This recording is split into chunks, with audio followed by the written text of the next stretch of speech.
été là, Rashford m'a fatigué.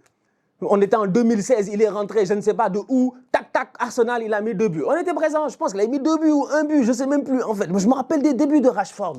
Rashford, c'était... Rashford jusqu'à aujourd'hui, parce que j'ai vu un tweet passer disant que, comment il s'appelle là, Fabrizio Romano, quand il fait ces annonces là et tout, la troisième annonce la plus likée de l'histoire, en date de maintenant, peut-être qu'il va passer devant, c'est Rashford. Derrière Cristiano Ronaldo, je pense, et Kylian Mbappé au Real Madrid. C'est pour dire à quel point Rashford attise, non, comment ça s'appelle, amène la convoitise. C'est-à-dire que les gens ont hâte de voir Rashford. Rashford au Barça, ça va peut-être lui faire du bien. Être dans un environnement qui n'est pas un environnement, entre guillemets, toxique pour lui.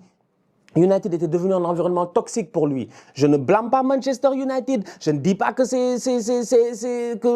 non, absolument pas. Je dis juste qu'en fait, les deux ensemble, ça ne pouvait plus aller. Et c'est dommage parce que Rashford, c'est un boy du club. C'est un enfant du club. C'est comme si nous, demain, on se disputait avec Bukayo Saka. Ça me ferait mal. Franchement, je prie pour que ça n'arrive pas. Rashford, c'est la même chose. C'est vraiment un boy du club. Il devait être une légende du club. Il devait passer toute sa vie dans ce club-là.